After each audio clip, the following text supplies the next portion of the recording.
Greetings to you all and welcome to the lesson. Today we're going to study the principle known as Most Favored Nation status. Most Favored Nation status. Now the Most Favored Nation status is a principle in international trade and commerce that ensures equal treatment among trading partners. It is the cornerstone of the World Trade Organization and is commonly included in trade agreements between countries. Today we are going to study what the Most Favored Nation status entails. All right? And the first key feature of the Most Favored Nation status is what we call equal treatment. Equal treatment. Number one, equal treatment. Equal treatment. Here there is no discrimination. Under the Most Favored Nation status, a country extends to one trading partner the same favorable trade terms and conditions or tariffs and preferences that it grants to its most favored trading partner. It entails or ensures that all trading partners receive equal treatment without discrimination. And that leads us to the second point, non-discrimination.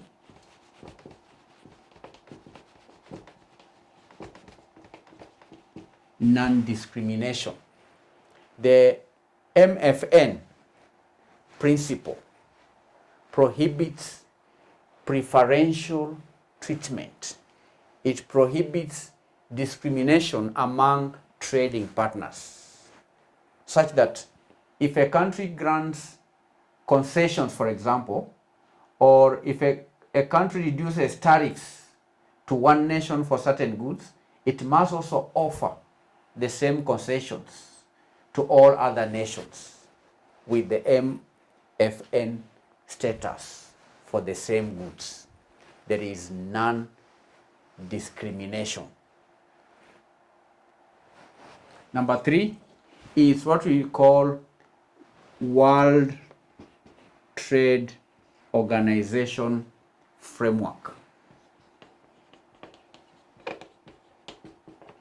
World Trade Organization framework. The Most Favored Nation principle is a fundamental rule within the World Trade Organization, and it is outlined in Article 1 of the General Agreements on Tariffs and Trade, that is the GATT, the GATT.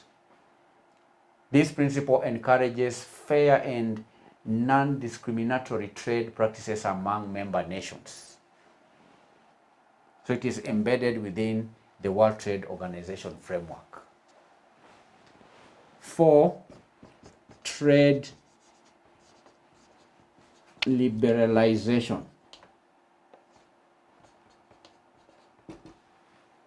Trade liberalization.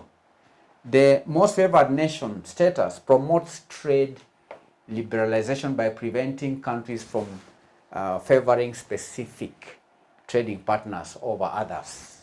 And this principle aims to create a level playing field, which then fosters competition, which again encourages countries to engage in mutually beneficial trade.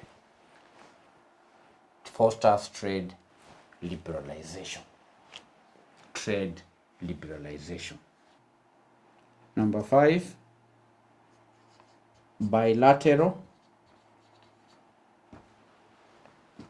and multilateral. Multilateral trade.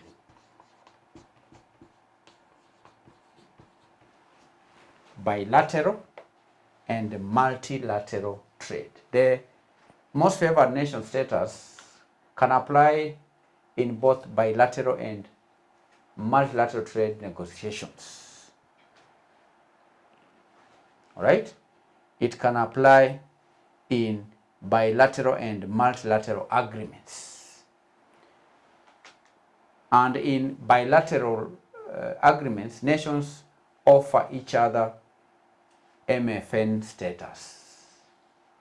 While in multilateral agreements, all member countries offer each other MFN status. So it can apply both in bilateral and multilateral agreements. Then number 6 is the importance of MFN in trade negotiations. Importance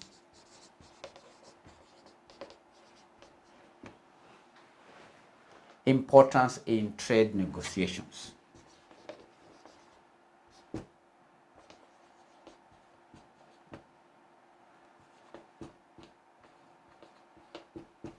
Importance in trade negotiations. The MFN status is often a crucial point in trade negotiations, and nations seek this status to ensure they receive the best trade terms offered to other trading partners, thereby avoiding being disadvantaged in international trade.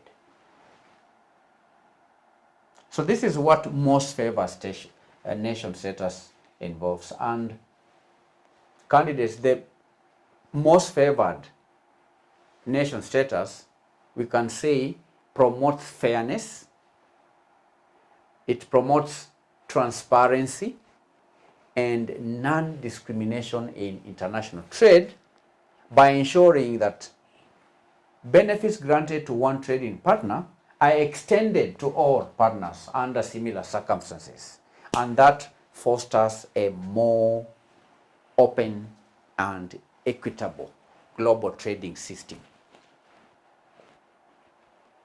So that's all for now as far as most favored status, most favored nation status principle is concerned. Based on the understanding of this principle, I'm going to give you assignment 4 questions on the most favored nation status. The first question is, what does the concept of most favored status signify in international trade relations, and how does it influence trade policies and agreements between countries? Number 2, how does the granting of most favored nation status impact trade between countries? Illustrate specific instances where the status has influenced trade dynamics. Number 3, are there scenarios where trade blocs or regional agreements impact the application of most favored nation status? And how do exceptions or special arrangements play into this principle? Number 4, what is the broader impact of most favored nation status on global trade? And how does this status affect trade relationships and negotiations between nations on a global scale? So these are 4 questions. Please attempt the questions. In our next session, we'll continue learning more as far as taxation of cross-border activities is concerned. Bye-bye.